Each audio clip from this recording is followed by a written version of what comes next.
Ya, assalamualaikum warahmatullahi wabarakatuh.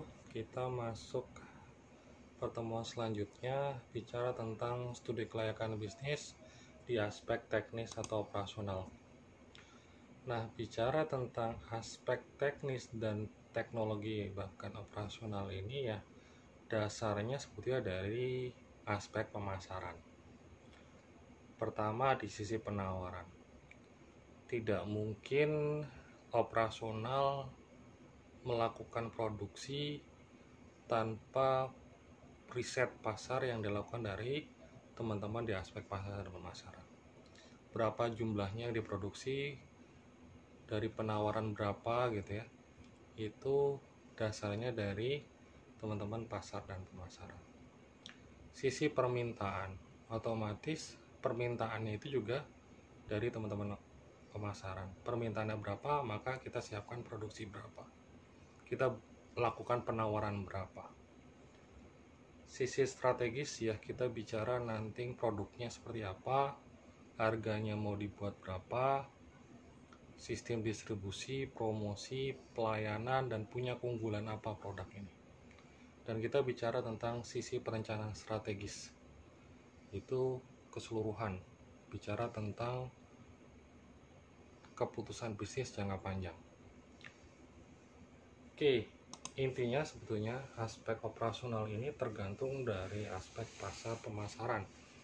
Berapa jumlah permintaannya, berapa yang harus kita tawarkan, gitu ya. Nah, di aspek teknis dan teknologi dan aspek operasional ini yang kita bahas banyak. Pertama, bicara tentang strategi produksinya. Yang kedua, pemilihan dan perencanaan produk yang akan diproduksi, produk apa gitu, yang bisa memenuhi kebutuhan pelanggan. Ada rencana kualitas, ada pemilihan teknologi, ada kapasitas produksinya berapa, kita buat rencana, manajemen persediaan ya, jenis teknologi, pengawasan kualitas produk, kualitasnya harus bisa dijaga terus, ada peralatan dan mesin yang dibutuhkan, lokasi pabrik, layout pabrik, dan perkembangan teknologi yang kedepannya kita harus juga perhitungkan. Oke, kita bicara tentang rencana yang harus dilakukan. Pertama, rencana operasional dalam hal jumlah produksi. Itu penting. Jangan sampai kita overproduksi sehingga persediaannya cukup banyak, tidak terjual, dan akan kesulitan juga nantinya untuk memproduksi kembali. Gitu ya. Yang kedua, kita bicara tentang pengendalian persediaan, bahan baku juga harus disiapkan. Kita juga nanti ada bahan baku, barang setengah jadi, ada barang jadi yang harus dijual. Itu juga diperhitungkan. Pengawasan kualitas produksi juga seperti itu. Nah, kita bicara lagi tentang keusangan teknologi, kecepatan dalam produksi, kualitas, dan murah, efisien dari produksi tersebut. Resiko persaingan, resiko dari internal. Oke, bicara tentang teknis, teknologi operasional ya, ada juga kita bicara pabrik, ada juga proyek gitu ya. Proyek itu satu kegiatan tertentu, sedangkan kalau operasional atau buat pabrik itu continue. Jadi kalau pabrik itu continue, sedangkan project itu biasanya satu item bangun gedung gitu. Nah, itu harus dikelola. Oke. Nah, ini ada perbedaan antara proyek dan operasi rutin seperti pabrik. Kalau proyek itu dinamis ya, sedangkan kalau operasional rutin, pabrik dia rutin. Proyek itu periode waktu tertentu, sedangkan yang pabrik itu periodenya jangka panjang produksinya. Intensitas kegiatannya berbeda-beda, biasanya dilakukan paralel, sedangkan intensitas di pabrik itu kegiatannya relatif sama, monoton. Kegiatan harus selesai sesuai dengan anggaran dan waktu tertentu, sedangkan kalau operasional rutin itu anggaran dan waktunya tidak seketat proyek gitu ya. Menyangkut berbagai kegiatan yang memerlukan keahlian multidisiplin ya. Ada pemasaran, ada operasional, yang ada orang keuangan yang dalam proyek tersebut dilakukan secara bersama-sama. Sedangkan kalau pabrik itu kegiatannya tidak sekompleks proyek yang harus secara paralel, jadi biasanya berurutan. perlu komunikasi dan tanggung jawab vertikal dan horizontal agar efektif dan pengelolaannya. Jadi kalau project itu horizontal gitu, horizontal dan vertikal. Sedangkan kalau operasional rutin itu otomatis lebih banyak biasanya jalur komunikasinya ke arah vertikal. Oke, teknik-teknik pada manajemen project ya. Pertama, Gantt chart atau bagan Gantt. Kita juga yang kedua kita belajar tentang CPM, Critical Path Method. Yang terakhir kita belajar tentang PERT, Program Evaluation Review Technique. Maksudnya apa gitu ya? Gantt chart. Gantt chart itu seperti time schedule lah bagi teman-teman yang sudah di organisasi sudah paham ya. Jadi desain kapan harus selesai. Januari, Februari, Maret, oke 3 bulan membuat desain. Dibuat itu tabelnya, periode waktunya. Pelaksanaannya kapan? Oke, pelaksanaannya setelah desain. Berarti Maret, April, Mei gitu ya. Setelah itu diuji produknya, menguji produk di Mei, Juni. Baru setelah itu bisa dilakukan pelaksanaannya. Kalau proyek ya, minggu pertama penggalian basement, pengecoran pondasi telapak di minggu kedua, peletakan pondasi blok minggu kedua sampai minggu ketiga, sampai kerangka kasar selesai gitu ya, pasang jendela selesai itu di minggu ke-6. Itu bicara tentang Gantt chart atau time schedule-nya untuk project dan untuk pabrik. Berikutnya kita bicara tentang PERT dan CPM, Critical Path Method ya. Ini fungsinya, kegiatan itu kan urutannya panjang gitu kalau ingin proyek ya. Mana-mana yang kritis, makanya kita namanya critical path method. Metode untuk bisa menentukan mana saja path yang kritis yang harus kita perhatikan. Karena ada bottleneck. Bottleneck itu seperti layaknya botol, ada leher botol yang besar, kecil gitu ya. Otomatis akan terjadi kalau kita sering lihat di lalu lintas, macet, banyak kegiatan di satu titik tertentu, sehingga akan terjadi banyak masalah SDM yang menunggu gitu ya, menunggu ini selesai, sehingga tetapi kan tetap saja pembayaran itu harus dilakukan. Itu kerugian bagi perusahaan, makanya kita harus juga menilai mana-mana yang jalur kritis itu. Nah, ini ada 6 langkah dalam PERT dan CPM. Pertama, identifikasi proyek ya, menyiapkan struktur, dipecah kerjanya, terus membangun hubungan antar kegiatan tersebut, menggambarkan jaringan. Jadi kalau bikin gedung itu, mana yang harus didahulukan dari pertama, dari pondasi sampai bangun gedung yang sangat tinggi itu, misalnya 30 lantai, mana urutan-urutan itu dilakukan, terus dihubungkan, menggambarkan jaringan yang menghubungkan seluruh kegiatan. Terus menetapkan perkiraan waktu tiap masing-masing itu. Menghitung jalur terpanjang. Kalau misalnya ditanya orang proyek, ini jadinya kapan gedungnya, seharusnya bisa jawab, karena dia tahu urut-urutannya pengerjaan proyek itu dari awal sampai akhir, dan tahu juga setiap kegiatan itu berapa lama harus dikerjakan gitu ya. Dan dia tahu mana-mana yang kritis yang harus bisa diselesaikan, harus bisa diperhatikan lebih, sehingga ini menggunakan jaringan untuk membantu perencanaan, penjadwalan, dan dalam proyek itu sesuatu yang penting. Nah, kalau misalnya teman-teman jadi kepala proyek atau sebagai kepala bagian operasional, harus bisa menjawab nih pertanyaan-pertanyaan CPM dan PERT ini. Pertama, kapan sih keseluruhan proyek akan selesai? Itu bisa harus dijawab, karena semua kegiatan gitu ya, flowchart-nya, alurnya, time schedule-nya, Gantt chart-nya itu ada semua. Dan waktu-waktu yang ditentukan setiap kegiatan itu sudah diperhitungkan. Apakah kegiatan tugas penting pada proyek atau kegiatan mana yang bisa terlambat akan menunda keseluruhan proyek? Nah, ini ada namanya bottleneck. Mana-mana proyek yang kalau misalnya terlambat akan menunda keseluruhan proyek itu namanya kritis. Mana kegiatan yang tidak kritis ya, yakni kegiatan yang dapat berjalan lambat tanpa menunda dari keseluruhan proyek. Jadi ada yang menunda keseluruhan proyek, ada yang tidak menunda. jadi tidak kritis namanya. Berapa besar kemungkinan proyek dapat diselesaikan pada tanggal tertentu? Jadi kalau ditanya ini berapa persen ini selesainya, 70% gitu, berarti kurang 30%, kurang berapa waktunya, nanti tinggal dilihat dari keseluruhan proyek itu dikalikan 30% seperti itu. Pada suatu tanggal tertentu, apakah proyek masih tetap dalam jadwal, lebih lambat atau lebih cepat dari jadwal? Ini penting, ini kinerjanya dari proyek. Pada suatu tanggal tertentu, apakah uang dibelanjakannya sama, lebih sedikit atau lebih besar dibandingkan jumlah yang dianggarkan? Jadi ada anggaran awal gitu, proyeksi anggaran, terus kenyataannya berapa realisasinya. Itu juga termasuk kinerja dari sebuah proyek. Dia bisa melakukan efisien atau tidak, efektif enggak dalam kegiatannya. Apakah cukup sumber daya untuk menyelesaikan proyek itu? Butuh berapa orang? Butuh berapa mandor? Butuh berapa tenaga bangunan dan sebagainya. Jika proyek ingin diselesaikan pada waktu yang lebih singkat gitu, ada yang meminta gimana nih kalau pengen dicepetin gitu ya. Berarti kan otomatis sumber daya juga harus ditambah gitu ya.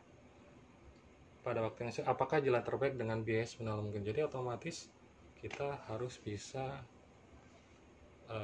melakukan penambahan SDM, tapi juga bisa juga dengan menggabungkan beberapa kegiatan sehingga bisa terjadi efisiensi. Oke, diagram jaringan teman-teman harus bisa mempelajari itu ya.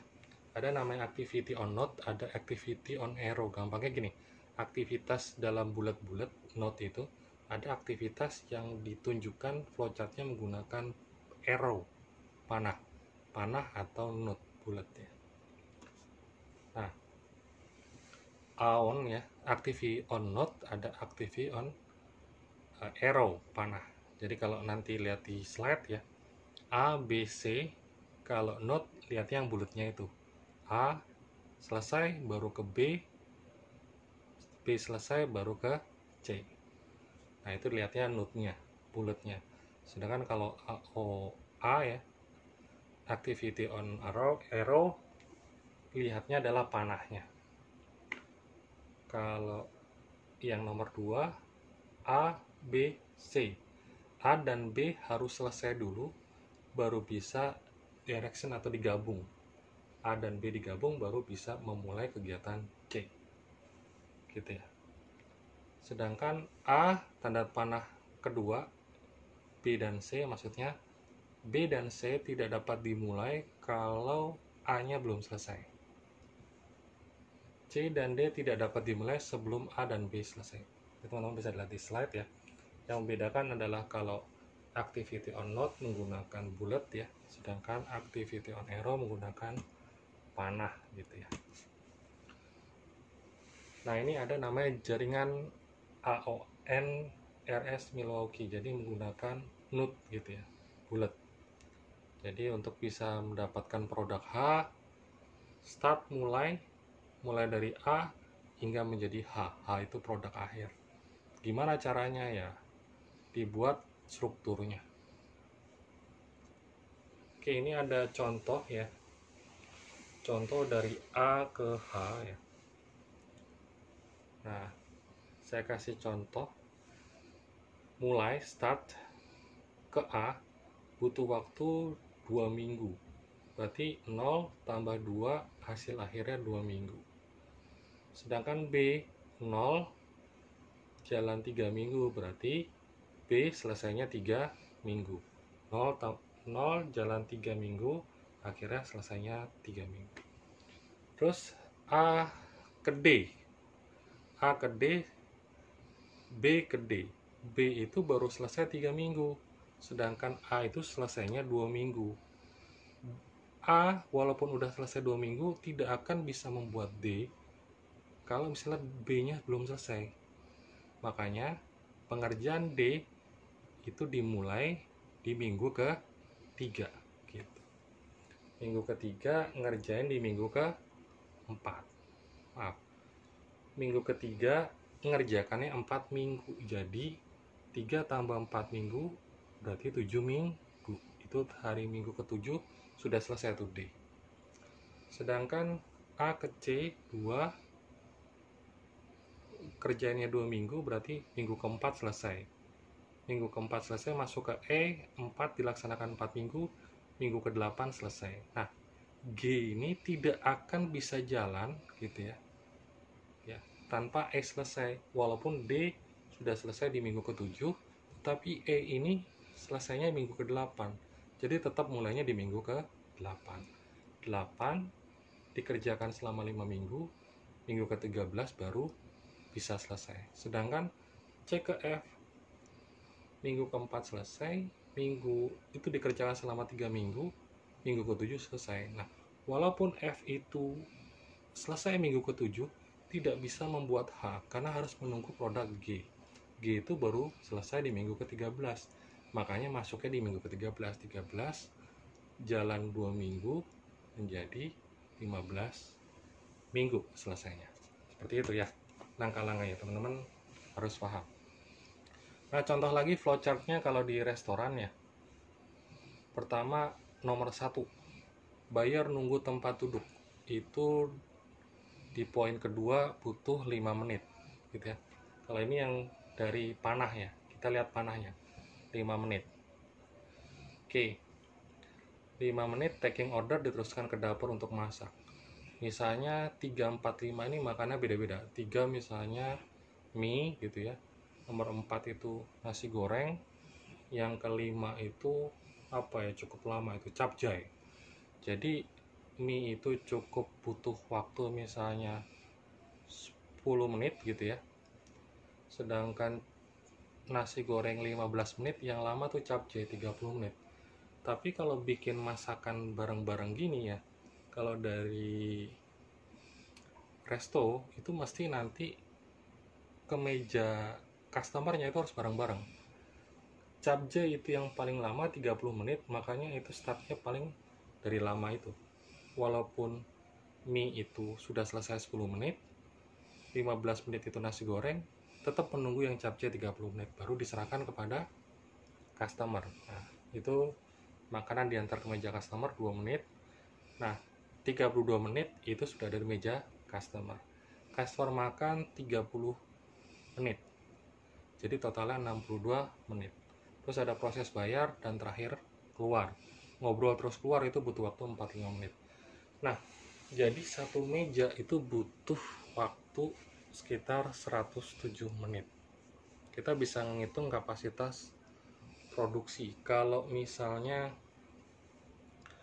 107 menit itu sekitar 1 jam 47 menit, hampir 2 jam ya.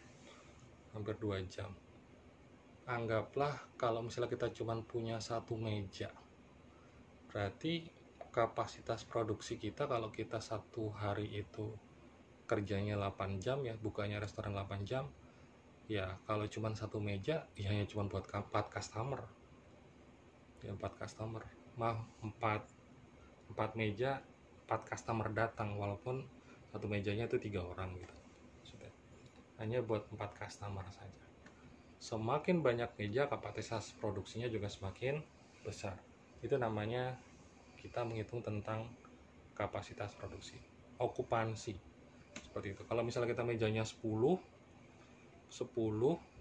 satu customer butuh 2 jam, sehari buka 8 jam, berarti satu meja 4 customer, berarti maksimum customer itu 4 kali 10, 40 customer. Kalau kita tercapai misalnya 36 customer yang datang gitu ya, mejanya itu digunakan, berarti 90% okupansinya. Sama seperti hotel. Itu siapa saja kita butuh kebutuhan aset, ada meja, kursi, peralatannya ya, komputer, ada gedung kita buat layout, ada mesinnya, ada kendaraan. Nah, ini kaitan dengan aspek-aspek lainnya. Di aspek teknis dan teknologis atau operasional itu masuknya semua ke biaya. Hanya aspek pasar dan pemasaran yang masuknya ke penjualan. Aspek teknis, manajemen, aspek resiko, yuridis, aspek lingkungan, aspek sosial ekonomi itu masuknya ke biaya gitu ya. Hanya aspek dan pemasaran yang masuk ke penjualan, dikurangin biaya, nanti dapat hasilnya profit. Nanti kita akan menghitung di aspek keuangan itu IRR, NPV gitu ya, yang kemarin-kemarin dipelajari ya, payback, payout dan sebagainya, layak atau tidak. Gitu. Oke, ada teori-teori terkait ya. Jadi ada basic knowledge tentang proses teknis. Jadi teman-teman kalau dibicara masuk di bagian operasional ya harus tahu basic knowledge-nya gitu ya. Terus yang kedua ada benchmarking. Benchmarking itu mencontoh perusahaan lain atau mencontoh restoran lain. Reengineering itu merubah teknik atau merekayasa baru.